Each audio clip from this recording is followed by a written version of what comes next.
All right, President Trump's anti-poverty initiative, which is meant to break the cycle of poverty, now coming under fire. The notorious so-called Southern Poverty Law Center labeling the program as, quote, heartless, saying Trump's executive order on work requirements punishes low-income people for being poor. But there is also praise for the president. Our next guest writing in a new op-ed, quote, the point has often been made that the greatest charitable gesture is teaching those in need to help themselves. This principle defies the president's reform to our anti-poverty programs and spending. Star Parker is the founder and president of the Center for Urban Renewal and Education, and she joins us now. So thanks for being here, Star. You see how it was characterized by the Southern Poverty Law Center. What is the real goal of what the president's trying to do to address poverty?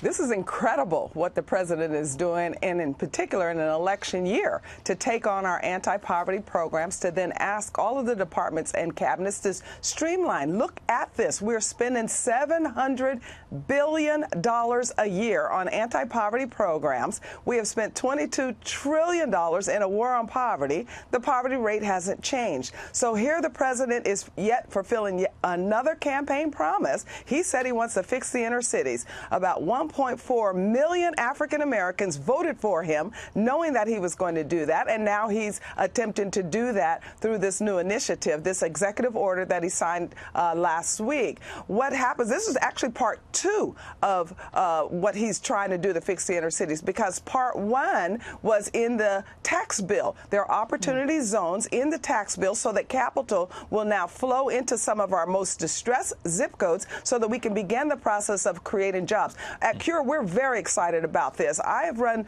this policy institute here in Washington, D.C. that works on welfare reform and all related issues. We believe in market-based solutions to fight poverty. And what this initiative is doing out of the White House is allowing an opportunity for those of us that are really concerned about the least of these, those that are really in distress. It gives us the opportunity to find out, first of all, where they are, and then help them, and help them help themselves. So I'm very excited that the president is fulfilling this campaign promise. Well, Star, you can hear the passion in your voice, and this is something that is so close to home for you because you understand what it's like to live on welfare. And when you were much younger, you experienced this firsthand. How has that impacted the way you think about this today?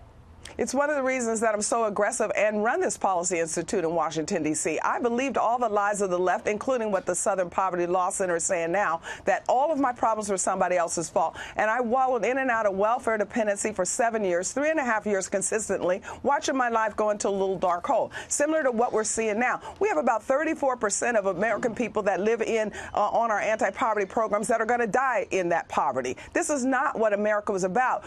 America, and what makes us so exceptional and beautiful, is if you're born poor, you don't have to die poor. But what we've done in our welfare policies is stop that momentum. And so we have to go back in and make sure that people understand that they can control them lives, that they too have something to contribute, and our policies and our programs are standing in the way of that. Very well said, Star Parker. You're talking about promoting opportunity and economic mobility, not dependency. That's the goal of this effort as well. Really appreciate you being with us this morning. Thank you. Star, good to see you this morning. Thanks so much. Thank you.